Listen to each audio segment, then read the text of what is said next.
이재명 후보 얘기를 해볼까요? 이번에 슬로건을 새로 바꿨던데 이재명은 합니다에서 앞으로 제대로 나를 위해 이재명 이렇게 바꿨는데 정기남 대변인, 네. 나를 위해는 이재명을 위해는 아니죠? 이재명을 위해서가 아니라 예. 소위 이른바 우리 국민 국민 한 사람 한 사람을 겨냥한 나를 거죠. 위해? 나를 위해 이재명의 후보를 찍어달라. 뭐 이런 소위 그 전에 그 좀 이낙연 이상하긴 해요. 뭐 또 그렇게 느낄 수도 있겠습니다만 네. 자주 들어보시면요. 예. 와 닿습니다. 그게 무슨 얘기냐면 유능한 이미지 이런 것을 기존에 뭐 강조했단 말이에요. 뭐 이재명은 합니다. 예. 또는 추진력 뭐 이런 것들을 좀 염두에 뒀다면 그 유능함에서 그치지 않고 좀 더 나가서 우리 유권자 한 사람 한 사람이 좀 효능감을 가질 수 있도록 내가 왜 나를 위해서야 이재명 후보를 찍는 것은 이재명의 유능함만이 아니라 나를 위해서 이재명 후보를 찍자. 나의 더 나은 삶을 위해서. 그렇습니다. 그런 나의 더 나은 삶. 또 예를 들면 우리 국민의 삶을 뭐 지켜주는 옛날에 이낙연 후보도 그런 뭐 슬로건을 내걸었었잖아요. 예. 내 삶을 지켜주는 나라, 내 삶을 지켜주는 정치. 뭐 이런 것과 좀 연관이 되어 있는 것으로 보여지고요. 오히려 이제 일반 국민을 염두에 뒀지만 더 구체적으로는 MZ 세대, 예. 젊은 세대들에게 내가 왜 이재명 찍어야 되는 거야? 내가 위해서? 이번 선거에 왜 나를 위해서, 나 자신을 위해서 이런 것들을 좀 강조하기 위해서 MZ 세대를 겨냥한 나름대로의 슬로건이고 특히 여성, 예. 그다음에 중도층 이런 것을 이런 부분을 타깃으로 한 슬로건의 변화라고 설명할 수 있겠습니다. 슬로건을 바꾸는 것도 사실 큰 일이잖아요. 이게 맨 처음에 자기가 들고 나온 캐치프레이즈니까. 그 전에 이재명은 합니다도 사실 괜찮았는데 워낙 이제 그게 좀 너무 세다 이렇게 판단한 모양이죠. 그렇습니다. 센 부분도 있고 또 강성 이미지 예. 이런 것도 있습니다만 그 앞에 캐치프레이즈에 앞으로 제대로를 또 집어넣었단 말이에요. 예. 앞으로 제대로라는 게 뭐냐면 앞서 얘기했던 강성 이미지도 좀 완화하고 또 한편으로는 문재인 정부와의 극복하겠다.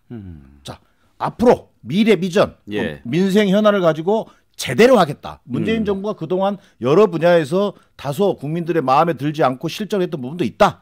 이것을 나는 극복해내겠다. 제대로 하겠다. 예. 이런 것들을 좀 더 부각시키고자 하는 의도가 담겨 있는 걸로 봐야 될 것 같습니다. 윤석열 후보 슬로건은 뭐죠?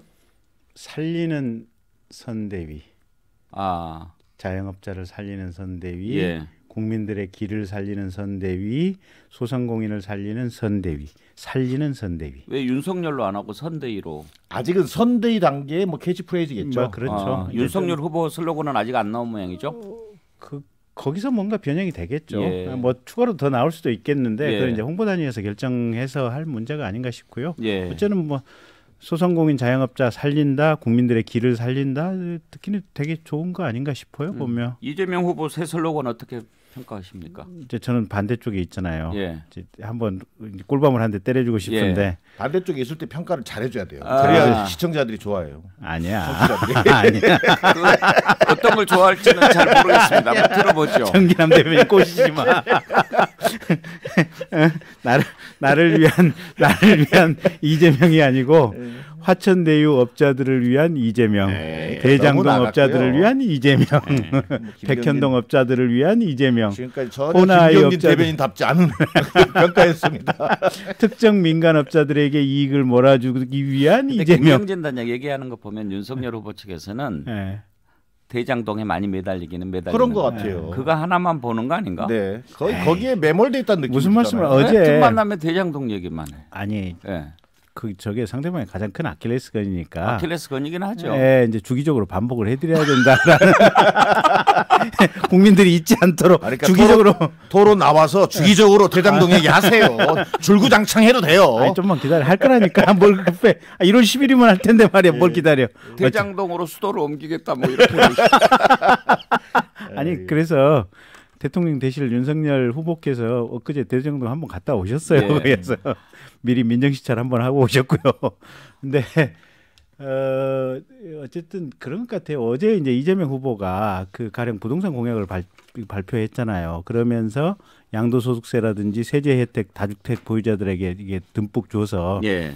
주택 매도 시장에 주택 시장에 공급이 많이 쏟아져 들어오도록 그래서 주택값과 이 전세 보증금 하락을 유도하겠다 지금 예. 이 공약을 발표했거든요. 근데 그거 2달 전에 윤석열 후보가 그대로 했던 내용 그대로예요.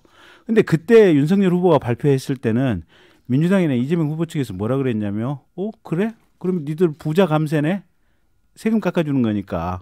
그러면 뭐야 돈 많고 부동산 있는 놈들을 위해서 니들이 존재하는 역시 보수의 화신다운 공약이네? 그렇게 비판을 했었거든요. 예.